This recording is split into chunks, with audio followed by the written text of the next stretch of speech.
जरा सोचिए, हमारे इस विशाल ब्रह्मांड में कोई ऐसी जगह हो सकती है जहां से रोशनी तक वापस नहीं आ सकती।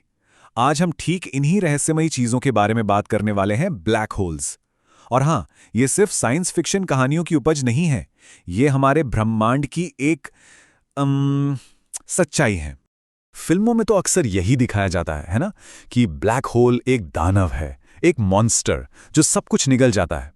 पर क्या ब्रह्मांड के ये भीमकाय पिंड सच में सिर्फ तबाही मचाने के लिए हैं, या फिर हम कहानी का सिर्फ एक ही पहलू देख रहे हैं? तो चलिए इसी सोच को थोड़ा कुरेदते हैं, विज्ञान की नज़र से देखते हैं कि आखिर ये ब्लैक होल्स हैं क्या। क्या ये वाकई में ब्रह्मांड के विलेन हैं, या फिर कहानी कुछ और ही है? आज के सफर में हम कहां जाएंगे? देखिए, सबसे पहले तो हॉलीवुड की बनाई मिथ्स को तोड़ेंगे, फिर आइंस्टाइन के पास चलेंगे और समझेंगे कि स्पेस टाइम का ताना बाना क्या है। उसके बाद देखेंगे कि इन दैत्यों का जन्म कैसे होता है, इनकी बनावट कैसी है और ये कितने तरह के होते हैं। और आखिर में सबसे ज़रूरी बात, हमारी अपनी आकाशगंगा के दिल में इनकी क्या भूमिका है। तो चलिए शुरू करते हैं। अगर इंटरस्टेलर देखी है तो वो विशालकाय ब्लैक होल गारगैंचुआ याद ही होगा। कमाल का था, है ना? पर सवाल ये है कि क्या असलियत भी उतनी ही ड्रामेटिक है? चलिए जरा फैक्ट और फिक्शन को अलग करके देखते हैं। देखिए, इस कहानी की असली जड़ें हॉलीवुड में नहीं है। इसकी शुरुआत तो 100 साल से भी पहले एल्बर्ट आइंस्टीन के जहन में हुई थी। कमाल की बात यह है कि उन्होंने कभी ब्लैक होल देखा नहीं था, लेकिन उनके एक क्रांतिकारी सिद्धांत ने गणित के जरिए ये बता दिया था कि ऐसी चीजें मौजूद होनी ही चाहिए। ये बात है 1915 की। आइंस्टाइन ने एक ऐसी थियरी दी जिसने न्यूटन के बाद से चली आ रही ग्रेविटी की पूरी समझ को ही पलट कर रख दिया।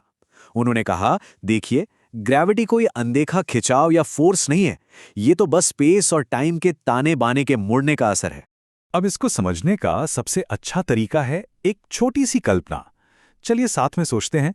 मान लीजिए कि हमारा पूरा ब्रह्मांड एक बहुत बड़ी तनी हुई रबर की शीट जैसा है। यही शीट है स्पेस टाइम। अब इस रबर की शीट पर बीच में एक भारी बोलिंग बॉल रख दीजिए। मान लीजिए ये हमारा सूरज है। क्या होगा? वो शीट नीचे की तरफ धंस जाएगी, है ना? बस यही झुकाव, यही कर्वेचर ग्रेविटी है।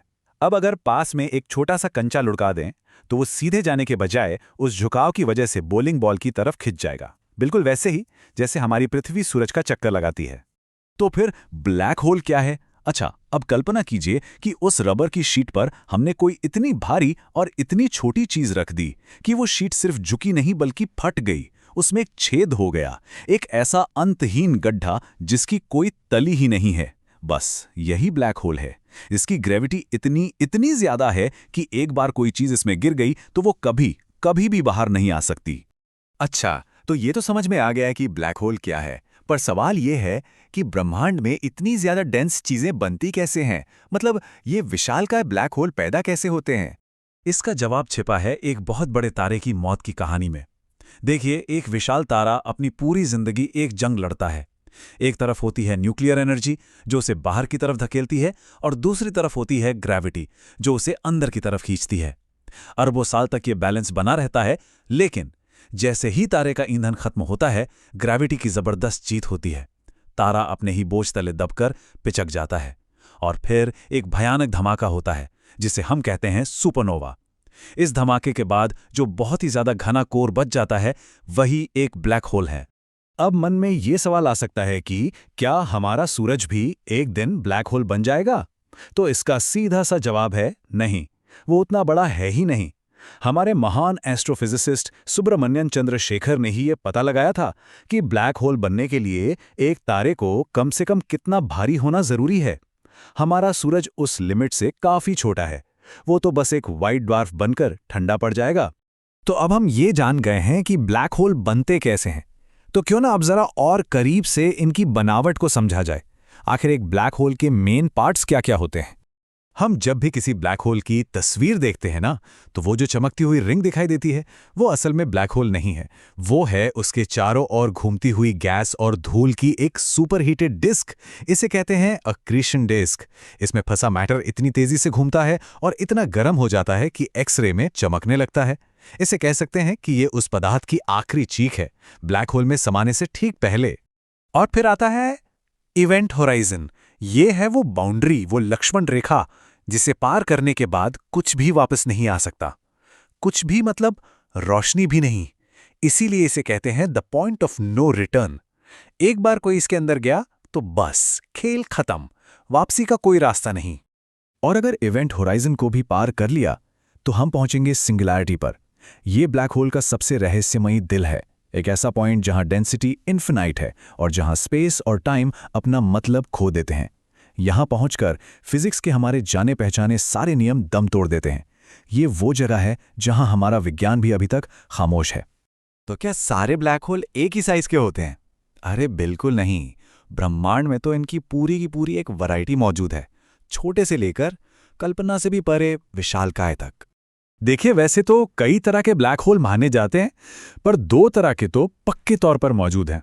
पहले हैं स्टेलर ब्लैक होल्स। ये वो हैं जो किसी एक बड़े तारे के मरने से बनते हैं। और फिर आते हैं असली monsters, super massive black holes. ये हमारे सूरज से लाखों बल्कि अरबों गुना भारी हो सकते हैं और ये लगभग हर बड़ी गैलेक्सी के सेंटर में पाए जाते हैं। और इनमें से कुछ तो सच में रिकॉर्ड तोड़ हैं। अभी तक का जो सबसे बड़ा ब्लैक होल हमें पता है वो है फीनिक्स ए।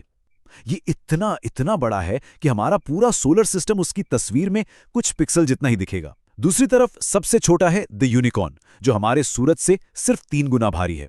और अगर ये सोच रहे हैं कि सबसे पास वाला कितना पास है, तो गाया BH1 हमसे लगभग 1500 लाइट ईयर्स दूर है। तो चैन की सांस ले सकते हैं। तो हम वापस अपने पहले सवाल पर आते हैं, क्या ब्लैक होल सिर्फ तबाही मचाते हैं? अब कहानी में आता है सबसे दिलचस्प मोड़। पता चलता है कि ये सिर्फ विनाशक नहीं, बल्कि एक तरह से निर्माता भी हैं।